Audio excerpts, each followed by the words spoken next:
ሰላም እንኳን ወደዚህ የሐሳብ ፍተሻ መድረክ በደህና መጣችሁ። ሰላም። ዛሬ እንግዲህ ትኩረታችን አርቲፊሻል ኢንቴሊጀንስ ያው ኤአይ ላይ ነው፣ ግን ትንሽ ለየት ባለ መልኩ። አዎ፣ ከቴክኒካል ነገሩ ወጣ ብለን ማለት ነው። ልክ ነሽ። በየዕለት ተዕለት የመማር ጉዟችን ላይ፣ በማወቅ ፍላጎታችን ላይ እንዴት እንደ አጋዥ ልንጠቀምበት እንችላለን የሚለውን ነው የምንፈትሸው። በጣም ጥሩ ሐሳብ ነው። ያው ይህን ውይይት ስናደርግ መነሻ ያደረግነው በአቶ ኤፍሬም አማካኝነት የቀረበ ያለውን ኤአይ ለሁሉም ፖድካስት ነው። አዎ፣ ኤአይን ለሁሉም ኢትዮጵያዊ ይግድ የቴክኖሎጂ ምሁር ላልሆነውም ሰው ተደራሽ ለማድረግ የሚደረገውን ጥረት። በትክክል። ዋናው ቁም ነገር ኤአይ ምንድን ነው? ዝም ብሎ ስብስብ ቴክኖሎጂ ብቻ አይደለም። በፍጹም። በትክክል ከተረዳነውና ከተጠቀምንበት ሁላችንም ልንጠቀምበት የምንችል ቀላል የመማሪያ መሳሪያም ሊሆን ይችላል። እስኪ እንግዲህ ይህን ሐሳብ ትንሽ መርምረው። በጣም ደስ ይላል። ኤአይን እኔ እንደማየው ያው በማንኛውም ሰዓት ዝግጁ የሆነ ማይሰለች አይነት ረዳት አድርገን ልናስበው እንችላለን። ልክ ነሽ፣ ማይሰለች። አዎ፣ አዲስ ነገር ማማር ስንፈልግ ወይ ደግሞ ያወቅነውን ነገር ማጥራት ሲያስፈልገን ወይም ዝም ብሎ ያጓጓንን ነገር ለመጎርጎር በቃ እና የቴክኖሎጂ እንዴት ሊያግዘን እንደሚችል ነው የምናየው። በተለይ ደግሞ ያው የትምህርት ደረጃ ሳይገድበው ዕድሜ፣ የሥራ መስክ ምንም ሳይል። አዎ፣ ሁሉንም ሰው ማለት ነው። አዎ። በተለይ ደግሞ በአገራችን ኢትዮጵያ ውስጥ ያሉ ተማሪዎች፣ ባለሙያዎች ወይም ዕውቀት ፈላጊዎች እንዴት በተግባር ሊጠቀሙበት ይችላሉ የሚለውን እናያለን። እሺ፣ መልካም። እንግዲህ ያው ከመጀመሪያው ነጥብ እነሳ። ኤአይ እንደ አስተማሪ ወይም እንደ አጋዥ ሆኖ ሊያገለግል ይችላል የሚለው ሐሳብ። እሺ፣ ምንጩ ላይ እንደተባለው ኤአይ በጣም ታጋሽ አስተማሪ ሊሆን ይችላል ይላል። ለምሳሌ አንድ የመለስተኛ ሁለተኛ ደረጃ ተማሪን ውሰድ። ስለ ፎቶሲንቴሲስ ክፍል ውስጥ ተማረ፣ ግን ሙሉ ለሙሉ አልያዘውም። ይህ በጣም ያጋጥማል። የመማር ሂደት አንዱ አካል ነው። መምህሩ ያው ጊዜው ላይ በቃ ይችላል፣ ወይም የተማሪው መረዳት ፍጥነት በዛን ጊዜ ልክ ነው። እና ብዙ ጊዜ ጥያቄው የሚመጣው ከክፍል ወጥቶ ብቻውን ሲያጠና ነው። ያኔ ነው ይሄ ነገር እኮ አልገባኝም ምንድን ነው የሚለው ጥያቄ የሚመጣው። በትክክል። እና እዛ ጋር ነው ኤአይ ሊገባ የሚችለው። ያ ተማሪ በቀላሉ ቻት ጂፒቲ አይነት ነገር ከፍቶ እባክህ ፎቶሲንቴሲስን ለአንድ የ10 ዓመት ልጅ በሚገባው መልኩ አስረዳኝ ቢልስ፣ ወይም በጣም በቀላል ቃላት ንገረኝ ሊለው ይችላል። አዎ። እና ኤአይ ደግሞ ያለምንም መሰልቸት መልሱን እንደተጠየቀው ዝቅ አድርጎ ግልጽ በሆነ ቋንቋ ያቀርባል። ምናልባት 5 ጊዜ ቢጠየቅም 5 ጊዜም 10 ጊዜም አይሰለቸውም። ይሄ በጣም ትልቅ ነገር ነው። የመረጃ ተደራሽነቱ ብቻ አይደለም ቁም ነገሩ፣ የመማር ሂደቱ ራሱ ነው የሚቀየረው። አልገባኝም ብሎ ተስፋ ከመቁረጥ ወይም ደግሞ አስተማሪውን ደጋግሞ መጠየቅ ከማፈር፣ አዎ፣ ያ ማፈር ነገር አለ። ያንን አስወግዶ በራስ መተማመን፣ ደጋግሞ መጠየቅ መቻል ውስብስብ የሚመስሉ ርዕሶችን ለመፍታት እንቅፋት የነበሩ ነገሮችን በጣም ይቀንሳል። አንድን ሐሳብ በተለያዩ ምሳሌዎች እንዲያስረዳው መጠየቅም ይቻላል አይደል? እርግጠኛ። ለምሳሌ ቅድም ያልከውን ፎቶሲንቴሲስን ከምግብ ማብሰል ጋር አመሳስለን ንገሪኝ ብሎ መጠየቅ ይቻላል። ይሄ ደስ ይላል። ኤአይ እንደዚህ አይነት የፈጠራ አቀራረቦችን ይሞክራል። ይሄ ደግሞ እያንዳንዱ ሰው በራሱ ፍጥነት በራሱ መንገድ እንዲማር ትልቅ ዕድል ይከፍታል። በጣም በጣም አስደሳች ነው። እረ በቃ የሚል ነገር የለም። ሌላው ደግሞ ለልምምድና ክለሳ ያለው ጠቀሜታ፣ ይህም በጣም አስፈላጊ ነው። ፍጹም። መማር አንድ ነገር፣ የተማርነውን ማረጋገጥ ደግሞ ሌላ። የሆነ ነገር የተማረን ይመስለናል፣ ግን ምን ያህል እንደያዝነው የምናውቀው ስንለማመድ ወይም ስንፈተን ነው። በትክክል። ብዙ ጊዜ የእውቀት ክፍተታችን የሚታየው እዛ ጋ ነው። እና ኤአይ እዚህም ላይ ትልቅ እገዛ አለው። ለምሳሌ ለሲቪል ሰርቪስ ፈተና የሚዘጋጅ ሰው አለ እንበል። ያው እሱ ፈተና ሰፊ ነው አይደል? ርዕሰ ጉዳዩ ከሕግ እስከ ታሪክ፣ አስተዳደር፣ አጠቃላይ እውቀት በጣም ሰፊ ነው እና ፈተናው ሲደርስ ያለው ጭንቀትና የመረጃው ብዛት ቀላል አይደለም። ከየት ለጀምር? የትኛው ላይ ላተኩር? ይሄ ራሱ ያስጨንቃል። ልክ ነሽ። ታዲያ ይሄ ሰው እንደ ጄሚናይ ወይም ሌላ የኤአይ መሳሪያን እባክህ ለሲቪል ሰርቪስ ፈተና የሚጠቅሙ የልምምድ ጥያቄዎች ከመልሶቻቸው ጋር አዘጋጅልኝ ብሎ ሊጠይቅ ይችላል። ይህ በጣም አሪፍ ነው። ዝም ብሎ ጥያቄና መልስ ብቻ። ያው ከዚያ የሚዘላል የጥያቄዎቹን አይነት መቆጣጠር ይችላል። የክብደት ደረጃውን ዛሬ ቀላል ጥያቄ ልስራ ማለት ይችላል። ወይም ትንሽ ከበድ ያሉ ትንተና የሚጠየቁ ጥያቄዎች ስጠኝ ሊል ይችላል። አዎ፣ ወይም ደግሞ ከኢትዮጵያ ታሪክ ክፍል ብቻ 10 ጥያቄ ያውጣልኝ ማለት ይችላል። በጣም የተለየ ነገር መጠየቅ ይቻላል። ይህ በጣም አሪፍ ነው። በቀጥታ የራሳችንን ደካማ ጎን ለመለየት ይረዳል። ዝም ብሎ መጽሐፍ ከማገላበጥ ወጥቶ አሃ ይህን ርዕስ በደንብ አልያዝኩትም፣ እዚህ ላይ መስራት አለብኝ ብሎ ለማወቅ ያስችላል። ንቁ የራስ ገምገማ ሂደት ነው ማለት ነው። በጣም ከዛም በላይ ኤአይ የሰጠነውን መልስ ትክክል ነው አይደለም ከማለት ባለፈ ለምን ትክክል እንደሆነ ወይም ለምን እንደተሳሳትን ማብራሪያ ሊሰጥ ይችላል። ይሄ ወሳኝ ነው። የመማር ሂደቱን ከሸምደዳ ወደ መረዳት ያሸጋግራል። ልክ ነህ። እዚህ ላይ ግን አንድ ጥያቄ አለኝ። ቅድም ያልነው ነገር ነው። ኤአይ የሚሰጠው መልስ ወይም ማብራሪያ ምን ያህል ታማኝ ነው? ምናልባት ስህተት ቢኖረው? ይሄ በጣም ወሳኝ ጥያቄ ነው። ኤአይ መሳሪያዎች ያው አጋዥ ናቸው እንጂ ፍጹም አይደሉም። እሺ። የሚሰጡትን መረጃ ሁልጊዜም በትንሹም ቢሆን በጥርጣሬ ማየት ያስፈልጋል። በተለይ ወሳኝ ለሆኑ ጉዳዮች፣ ለፈተና ዝግጅት አይነት ሌላ ምንጭ ማየት ያስፈልጋል። በጣም ከሌሎች ምንጮች ጋር ማረጋገጥ ያስፈልጋል። ከመምህር ጋር፣ ከታማኝ መጻሕፍት ጋር ማመሳከር ብልህነት ነው። ኤአይን እንደ መነሻ እንደ ተጨማሪ ልምምድ እንጂ እንደ ብቸኛ የእውነት ምንጭ አድርጎ መውሰድ የለብንም በፍጹም። ይሄ በጣም ወሳኝ ማሳሰቢያ ነው። እሺ፣ ወደሚቀጥለው ነጥብ እንሂድ። ኤአይ ለግል የመማር ዕቅድ ማውጣት። ይሄ ደግሞ ሌላ ትልቅ ነገር ነው። አዎ፣ ብዙ ጊዜ የሆነ ነገር መማር እንፈልግና መንገዱ ይጠፋብናል። ከየት ልጀምር? ግራ ይገባናል። እርግጥ ምን መጀመሪያ ላንብብ? የትኛውን ቪዲዮ ላይ? ስንት ጊዜ ይፈጅብኛል? እነዚህ ጥያቄዎች ከመጀመራችን በፊት ተነሳሽነታችንን ሊገድሉት ይችላሉ። ልክ ነሽ። ኤአይ እዚህ ላይ እንደ የግል አማካሪ ወይም እንደ ፕሮጀክት ሥራ አስኪያጅ ሊሆን ይችላል ያልን ነው። እንዴት? ቅድም የጠቀስነውን ምሳሌውን ስድ። የባንክ ሠራተኛው ኤክሴል መማር ይፈልጋል። እሺ። ያው ሥራው ስለሚጠይቅበት ግን ብዙ ዕውቀት የለውም። ይህ ሰው ኤአይን በ15 ቀን ውስጥ መካከለኛ ደረጃ ኤክሴል ማወቅ እፈልጋለሁ፣ በቀን 1 ሰዓት ብቻ ነው ያለኝ፣ ይህን ግብ ለማሳካት የሚያስችል ዝርዝር የትምህርት ዕቅድ አውቃልኝ ብሎ ቢጠየቅ እና ኤአይ ምን ይመልሳል? ዝም ብሎ የርዕስ ዝርዝር አይደለም። ከዚያው እኮ የዘለለ ነው። በጣም የተዋቀረ የጊዜ ሰሌዳ ያለው ዕቅድ ያወጣል። ለምሳሌ ቀን 1 እስከ 3 የመሰረታዊ ነገሮች መግቢያ፣ የኤክሴል ገጽታ፣ ዳታ ማስገባት፣ ቀላል ቀመሮች፣ ይሄን አንበብ፣ ይሄን ቪዲዮ ሊል ይችላል። ከዛም የቀኑ መጨረሻ ላይ ቀላል የልምምድ ጥያቄዎቹ። እሺ ገብቶኛል። ቀን 4 እስከ 7 ደግሞ መካከለኛ ቀመሮች፣ ሳሚፍ፣ ቪሉካፕ አይነት ዳታ ማደራጀት፣ ትንሽ ከበድ ያሉ ልምምዶች። እያደገ ይሄዳል ማለት ነው። አዎ። ቀን 8 እስከ 12 ቻርት እና ግራፍ መስራት። ቀን 13 እስከ 15 ክለሳና ትንሽ ፕሮጀክት። በየቀኑ ስንት ደቂቃ ለምን መድበብ እንዳለበት ሁሉ ሊጠቁም ይችላል። ዋው! ይህ የግላዊነት ገጽታ በጣም ወሳኝ ነው። ኤአይ ዕቅዱን የሚያዘጋጀው እንደ ሰውየው ግብ ባለው ጊዜ፣ ባለው የመነሻ ዕውቀት፣ እነዚህን ሁሉ መሰረት አድርጎ ነው። ልክ ነው። ይህ የመማር ሂደቱን በጣም ውጤታማና ግልጽ ያደርጋል።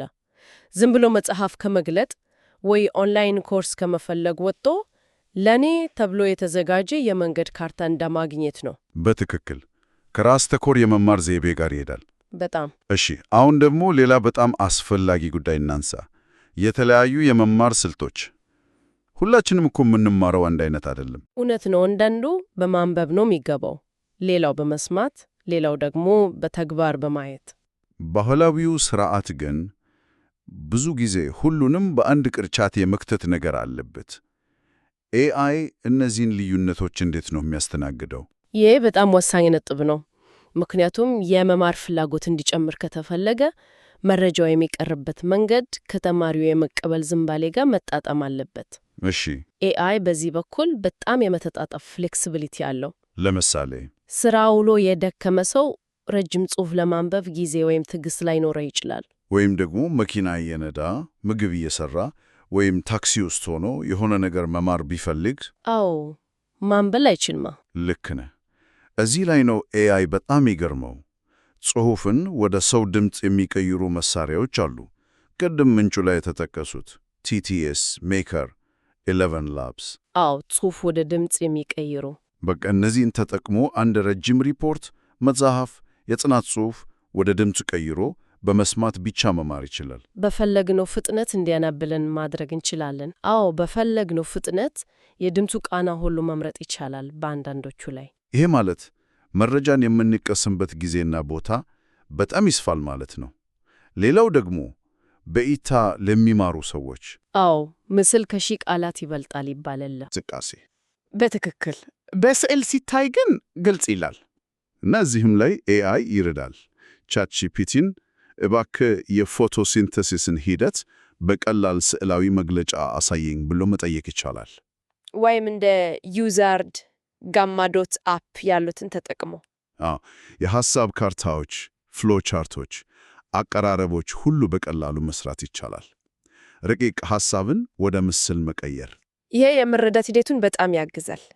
ይህ ሁሉም የሚያሳየው ኤአይ እንዴት መረጃን ከተለያየ የመማር ፍላጎቶች ጋር መስማት፣ ማየት፣ ማንበብ፣ ምናልባት ወደፊት በይነተገናኝ ማስመሰያዎች ሲሙሌሽንስ ሁሉ እንዴት መጣጣም እንደሚችል ነው። ውስብስብ መረጃን ለብዙ አይነት ሰው ተደራሽና ሳቢ ያደርጋል። በትክክል አንድን ርዕስ ከተለያየ አቅጣጫ ማየት ያስችላል። በጣም ጥሩ። አሁን ደግሞ ትንሽ ለየት ያለ ሐሳብ እናንሳ።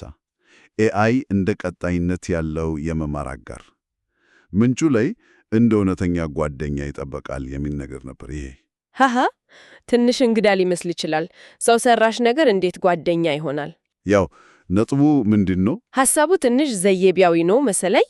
ግን ዋናው ነጥብ የመማር ሂደት የአንድ ጊዜ ነገር አይደለም፣ ቀጣይነት ያለው ጉዞ ነው። እውነት ነው። እና አንዳንዴ ዛሬ የሆነ ነገር ተምረን አቋርጠን ከሳምንታት በኋላ ልንቀጥል እንችላለን። ልክ ነው። እና ብዙ ጊዜ ስናቋረጥ የት እንዳቆምን፣ ምን ያህል እንደተጓዘን እንረሳዋለን። እንደገና ለመጀመር ትንሽ ይከብዳል። አይ እዚህ ላይ ነው እንደ ታማኝ አጋር ሊታይ የሚቻለው። ቀጣይነት ያለው ውይይት ወይም የመማር ክፍለ ጊዜ ከሆነ ኤአይ ያቆምንበትን ነጥብ ሊያስታውስ ይችላል። በእርግጥ አዎ። ለምሳሌ ባለፈው ስለ ኤክሴል ቀመሮች ስንወያይ ቪሉከፕ ላይ ነበር ያቆምነው።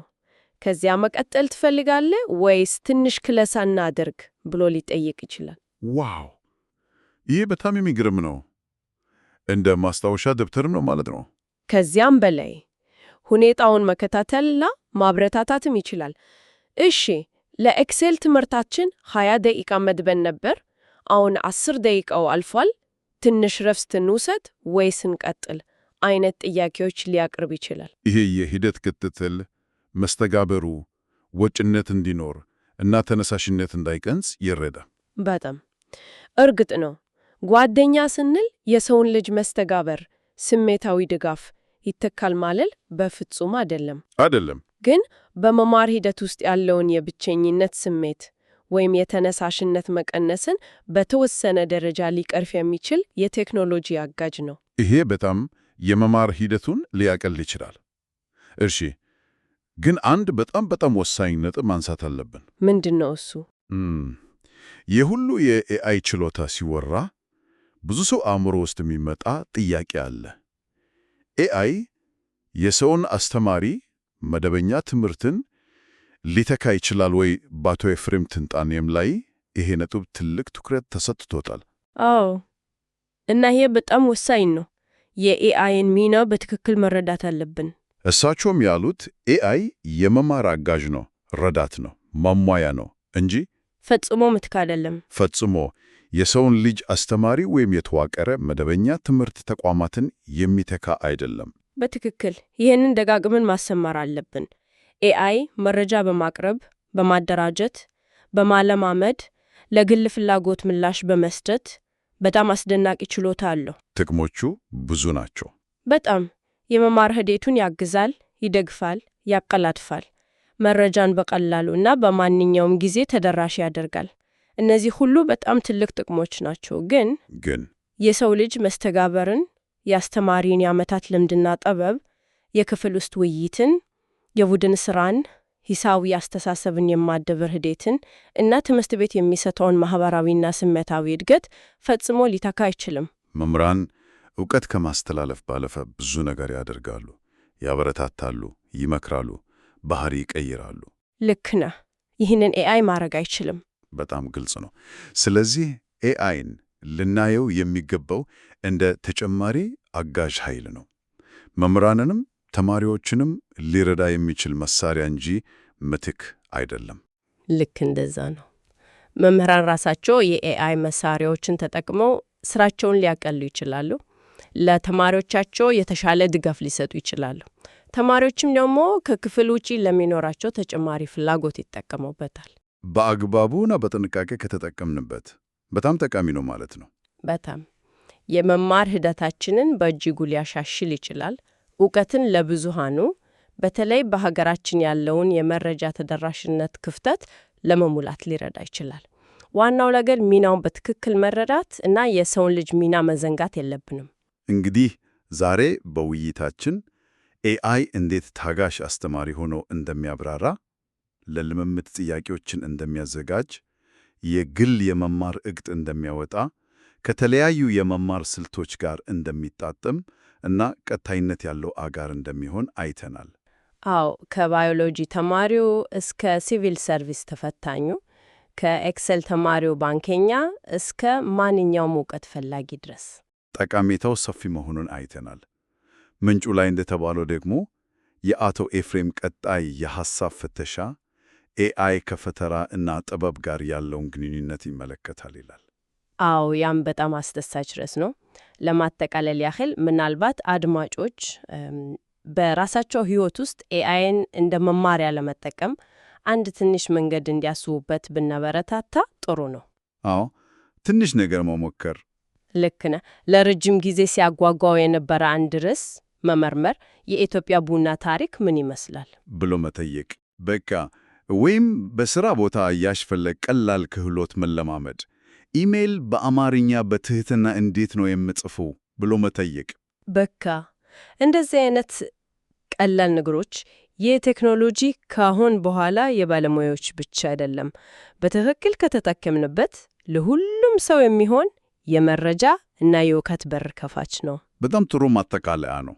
ዋናው ነገር መፍራት ሳይሆን መሞከርና ይህን ኃይለኛ መሳሪያ ለበጎ ዓላማ በተለይ ዕውቀትን ለማስፋፋት እንዴት እንጠቀምበት ብሎ ማሰብና መወያየት ነው። እውነት ነው። ነገር ግን ይህን ስናደርግ አንድ ጥያቄ አብሮ መምጣቱ አይቀርም። ኤአይ የመማር መንገዳችንን ከመቀየሩ ባሻገር በረጅም ጊዜ የመማርና የማሰብ ብቃታችንን ራሱን እንዴት ይለውጠው ይሆን? ይህ ትንሽ ከበድ ያለ ጥያቄ ነው። ያ ጥያቄ መልስ ያስፈልገዋል። ይህን ጥያቄ እያሰላሰልን ለዛሬው በዚህ እናብቃ።